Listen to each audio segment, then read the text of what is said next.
और अब बात टेनिस प्लेयर राधिका यादव हत्याकांड की। हर गुजरते दिन के साथ राधिका की मर्डर मिस्ट्री और गहरी होती जा रही है। राधिका को उसके पिता ने क्यों मारा, इसका जवाब तलाशने में जुटी पुलिस नई नई थ्योरी के साथ नए सवालों में उलझती जा रही है। अब राधिका की दोस्त ने बड़ा खुलासा किया है और इसी पर दिखाते हैं आपको ये रिपोर्ट।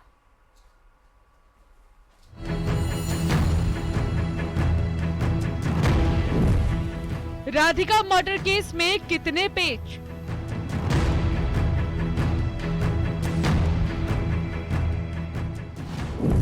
पापा की हेड स्टोरी, मर्डर की कितनी थ्योरी?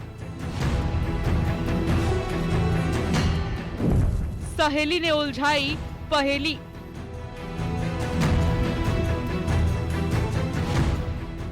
गुरुग्राम में टेनिस प्लेयर राधिका यादव की मर्डर मिस्ट्री में लगातार नई थ्योरी सामने आ रही है। पहले मुस्लिम दोस्त इनामुल हक के साथ म्यूजिक वीडियो को लेकर पिता का गुस्सा, फिर बेटी की कमाई को लेकर समाज से मिलने वाले तानों से पिता की नाराजगी और अब राधिका की दोस्त के नए दावे ने इस हत्याकांड की कहानी को और उलझा दिया है।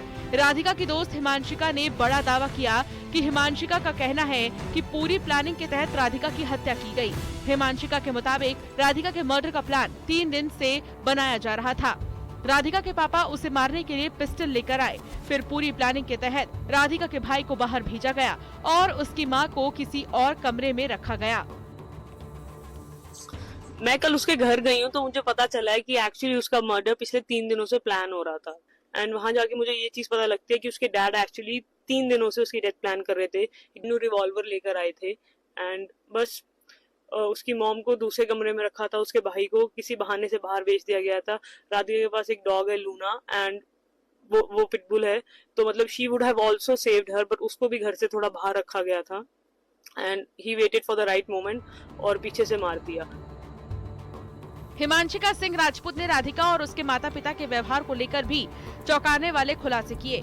हिमांशिका ने दावा किया कि राधिका को घर में घुटन होती थी, घर में राधिका पर बहुत पाबंदियां थी। तो धीरे धीरे करके वो सब चीजें बंद हो गई बिकॉज उसके पेरेंट्स बहुत ज्यादा ऐसे थे कि लोग क्या कहेंगे।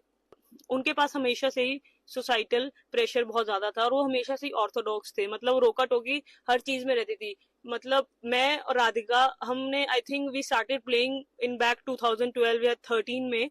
हम साथ में ट्रैवल भी करते थे, हमने आपस में भी बहुत सारे मैचेस खेले हैं। तो मतलब मैंने उसे देखा नहीं है कि किसी से ज्यादा बात करते हुए, हमेशा देखा है कि वो अपने पेरेंट्स के साथ ही रहती है। एंड लव जिहाद के बारे में बात हो रही है। आपके पास किसी के पास कुछ प्रूफ क्यों नहीं है? राधिका यादव मर्डर केस में हर रोज अलग अलग एंगल सामने आ रही हैं। राधिका मर्डर केस की जांच में अब तक जो सामने आया है उसके मुताबिक प्लानिंग के तहत की गई हत्या।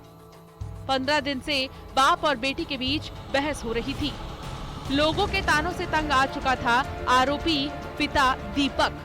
राधिका ने कई बार अपने पिता दीपक को समझाया। पिता ने ही 2 करोड़ खर्च कर खुलवाई थी एकेडमी। तानों से तंग दीपक एकेडमी बंद करवाना चाहते थे। एकेडमी बंद करने से इनकार कर चुकी थी राधिका। राधिका के इनकार को लेकर गुस्से में थे दीपक यादव। मर्डर वाले दिन किचन में खाना बना रही थी राधिका। किचन में दीपक का बेटी राधिका के साथ विवाद हो गया था। आरोपी दीपक ने रिवॉल्वर से राधिका को गोली मारी। साजिश के तहत भाई को घर से बाहर भेजा गया था। इस बीच राधिका की एक चैट सोशल मीडिया पर वायरल हो रही है, जिसमें वो अपने कोच से बातचीत कर रही है। चैट में राधिका घर से दूर जाने की बात कर रही है। वायरल चैट में चीन, दुबई, ऑस्ट्रेलिया का जिक्र है। न्यूज़ 18 इस चैट की पुष्टि नहीं करता, लेकिन पुलिस इसकी जांच में जुट गई है। कई अनसुलझे सवाल हैं जिनके जवाब जानने की कोशिश की जा रही है। सवाल ये कि बेटी को नेशनल प्लेयर बनाने वाले पिता ने उसे क्यों मार डाला? एकेडमी खुलवाने वाले पिता ने एकेडमी बंद करने को क्यों कहा? वारदात के वक्त आरोपी पिता ने अपने बेटे को बाहर क्यों भेजा? दीपक ने राधिका को 3 गोली मारी, बॉडी से 4 गोली कैसे मिली? क्या आरोपी दीपक यादव कुछ छिपाने की कोशिश कर रहे हैं? फिलहाल टेनिस खिलाड़ी राधिका यादव मर्डर केस की जांच जारी है। राधिका की हत्या को अंजाम देने वाला उसका पिता जेल में है। पुलिस हर एंगल पर जांच में जुटी है। हर सवाल से पर्दा उठाने की कोशिश की जा रही है। Bureau report, news 18।